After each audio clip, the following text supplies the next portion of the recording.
Good. How are you, Mark? Good to see you. Fantastic. Thanks. You are in the middle of this AI discussion. Yeah. You're right in the heat of this thing. Yeah. But I think you have a different perspective than a lot of people do. Yep. A lot of people are terrified of AI. Yep. Me included. Yep. Oh, okay. All right. Okay. I mean, for all the wrong reasons. Of all the things to worry about. For me, my terror of it is it's kind of fun terror. Yeah, sure, of course. You know, I'm not really like freaking out, but I am recognizing that this is an emerging technology that is so different than anything we've ever experienced before. Yeah. Particularly like what's ChatGPT, what's happening with that right now. It's really fascinating and a lot of advantages. Like we were just talking last night, someone in the green room brought up the fact that there was they're using it for medical diagnosis. Yeah. And it's very accurate, which is incredible. Yeah. There's a lot of good things to it. Yeah. So you probably remember last time I was on, we spent quite a bit of time talking about this, and this was when these chatbots were running inside Google, but the rest of us didn't have access to them yet, right? And that guy had come out and said that he thought that they were self-aware. Yes. And the whole thing was like this big kind of mystery of like what's going on. And now the world gets to use these things, right? Everybody since then, everybody kind of has access. Really quickly. I mean, that was a short amount of time. Yeah. It's been great. And then look, these things are, these things, when I say this, it's like ChatGPT, and then Microsoft has their version called Bing. Google has a version called Bard now that's really good. There's a company, Anthropic, that has a thing called Claude. If you just run the comparison, they're basically as good as a doctor. They're as good as the average doctor at this point at being a doctor. They're as good at being a lawyer as the average lawyer. Wow. You kind of go through basically anything involving knowledge work, anything involving information synthesizing, reporting, writing legal briefs, anything like this. In business, they're actually already really good. They're as good as the average management consultant. Now, way they acquire data, they're essentially scouring the internet. Right. Sort of. It's more like they're fed the internet. They're fed the internet. And I make the difference because the company that produces the AI determines what data goes into it, and that determines a lot of how it works and what it does or won't do. Okay. So in that regard, is there a concern that someone could feed it fake data? Yeah. Yeah. Well, you may have noticed that people over time have said a lot of fake things. Yes, I have noticed that. so that's all in there. So the way to think about it basically is it's being trained. The full version of these things are being trained on basically the sum total of human written expression, right? So basically everything people have ever written. There's some issues, and you got to get all somehow we got to figure out how to get all the books in there. Although all the books prior to 1923 are in there because they're all out of copyright. But the more recent books are a challenge. But anything that you can access on the internet that's text, right, which is a staggeringly broad set of material is in there. By the way, both nonfiction and fiction, right? So a lot of stories are in there. And then the new versions of these that are being built right now are what are called multimodal. And so that means you can feed them not only text, but you can also feed them images. You can feed them videos, right? So they're going to be trained on all of YouTube, right? They're going to be trained on all podcasts, right? And they're going to be trained kind of equivalently between text and images and video and all kinds of other data. And so they already have very comprehensive knowledge of human affairs, but it's going to get very complete.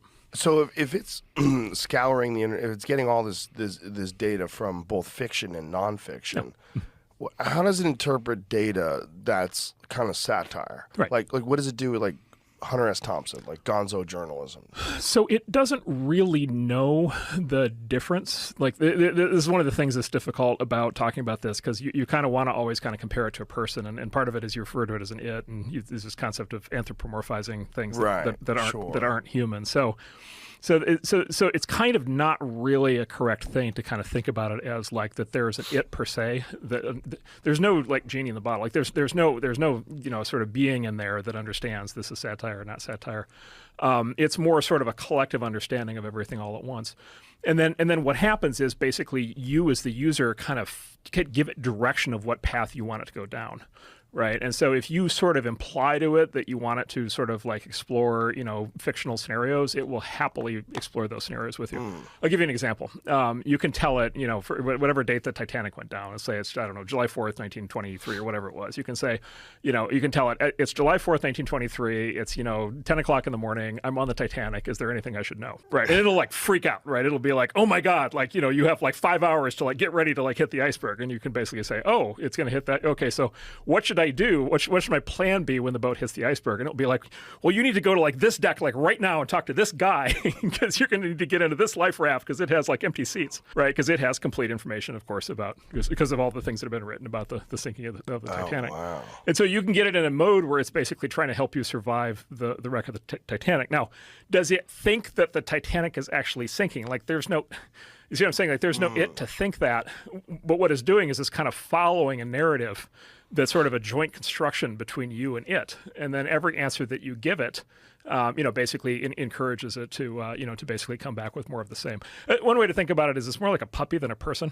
Like, it wants to make you happy. Right? It wants to give you an answer that satisfies you. And if that answer is fictional or part of a fictional scenario, it will do that. If the answer is something very serious, it will do that. And it honestly, I don't think neither knows nor cares, like, whether it's quote unquote real or not. What was the issue with some of the chat GPT answers that people were posting where they would show the difference between the way it would criticize Joe Biden versus the way it would criticize Donald Trump, or the way it would discuss certain things? Yeah. It seems like there was some sort of censorship or some sort of input into what was acceptable information and not. Yeah, so there's basically two theories there. The big ones that people use are kind of black boxes. Like, you can't really look inside and see what's going on from the outside.